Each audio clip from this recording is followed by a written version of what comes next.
Welcome to be digital. दोस्तों, आज की वीडियो में बात करेंगे प्राइवेट स्कूल फ्री एडमिशन के अंतर्गत आरटी राजस्थान फॉर्म 2022 को आप किस तरीके से भर सकते हैं। इसका ऑफिशियल नोटिफिकेशन आ चुका है। इसकी संपूर्ण जानकारी आपको इस वीडियो में देने की कोशिश करेंगे। आरटी राजस्थान का टाइम फ्रेम आ चुका है, जिसमें यदि आप फॉर्म अप्लाई करना चाहते हैं तो 2 मई से लेकर 15 मई 2022 तक आप आरटी के फॉर्म ऑनलाइन आवेदन कर सकते हैं। और 30 अप्रैल तक जो डेट है वो विद्यालय का अपडेशन का है। यदि विद्यालय ने अभी तक आरटी के थ्रू अपने आप को रजिस्ट्रेशन नहीं कराया तो 30 अप्रैल तक जो भी जितने विद्यालय है वो अपने आप को रजिस्ट्रेशन करा सकते हैं। उसके बाद ऑनलाइन लॉटरी का जो डेट है वो 17 मई को ऑर्गेनाइज किया जाएगा। अभिभावक द्वारा ऑनलाइन रिपोर्टिंग आपको का जो डेट है 18 मई से लेकर 25 मई 2022 तक रहेगा। आवेदन पत्रों की जांच 18 मई से लेकर 27 मई तक ऑपरेट किया जाएगा।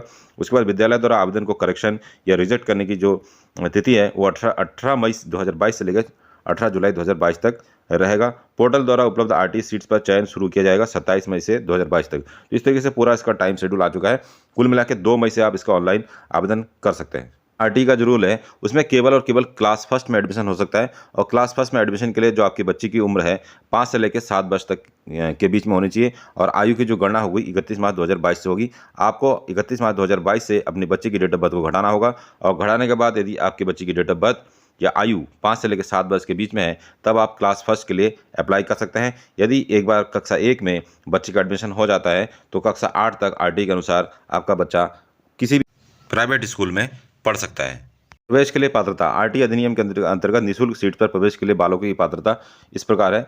बालक गैर सरकारी विद्यालय के आसपास के परिक्षेत्र में निवास करने वाला होना चाहिए। अर्थात जो जिस स्कूल के लिए आप अप्लाई करेंगे वो स्कूल आपके कैचमेंट एरिया या आपके घर के आसपास होना चाहिए। आरटी नियम के अनुसार विद्यालय का परिक्षेत्र या कैचमेंट एरिया शहरी क्षेत्रों से संबंधित स्थानीय निकाय या नगर निगम, नगर परिषद, नगर पालिका जैसी भी स्थिति हो तथा ग्रामीण क्षेत्र में संबंधित ग्राम पंचायत का द्वारा निर्धारित किया जाता है। यदि आप ग्रामीण क्षेत्र में रहते हैं तो आपके ग्राम पंचायत के आसपास जितने भी प्राइवेट स्कूल हैं वहाँ पे आपके बच्चे का एडमिशन हो सकता है। यदि आप शहरी क्षेत्र में रहते हैं तो आपके शहर के आसपास या स्थानीय निकाय या नगर निगम के आसपास जितने भी प्राइवेट स्कूल है कम से कम 2 या 5 किलोमीटर यहाँ पे दूरी नहीं दे रखा है तो उस हिसाब से जो है आपके बच्चे का एडमिशन हो सकता है। यदि आप चाहें कि आप गांव में रहते हैं और आपके बच्चे का शहर में एडमिशन हो तो ऐसा संभव नहीं है, क्योंकि दूरी के आधार पर ही या आपके लोकेलिटी के आधार पर ही स्कूल का नाम आपको दिखाई देगा और उसी स्कूल में ही आपके बच्चे का एडमिशन हो सकता है। एडमिशन की प्रोसेस को समझने के लिए आपको सबसे पहले दुर्बल वर्ग और असुविधाग्रस्त समूह को समझना होगा, क्योंकि आवेदन फॉर्म में आपको दोनों में से एक ऑप्शन आपको चूज करना होगा।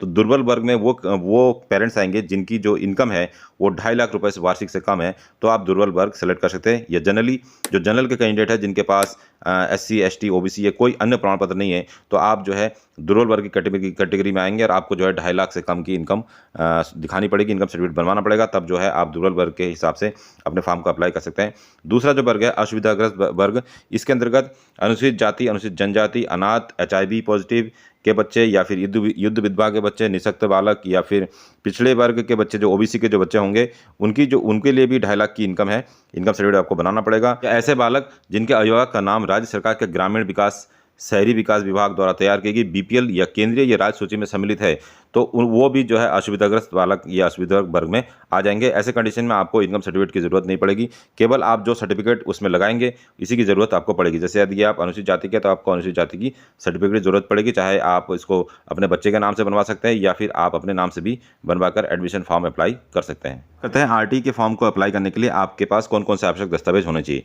यदि आप दुर्बल वर्ग के अंतर्गत अपने आप को प्रदर्शित करते हैं या दुर्बल वर्ग सेलेक्ट करते हैं तो आपके पास 2.5 लाख रुपए से कम तक का प्रमाण पत्र होना चाहिए। ये प्रमाण पत्र तहसीलदार के स्तर का बना होना चाहिए, ये वार्षिक होना चाहिए। दूसरा जो है अभिभावक का निवास प्रमाण पत्र आपके पास होना चाहिए।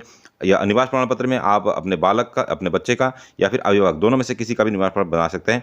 निवास प्रमाण पत्र यदि आपके पास नहीं है तो इसके अलावा आप निवास के रूप में अपने आधार कार्ड, अपने राशन कार्ड या फिर फोटो पहचान पत्र का भी यूज़ कर सकते हैं।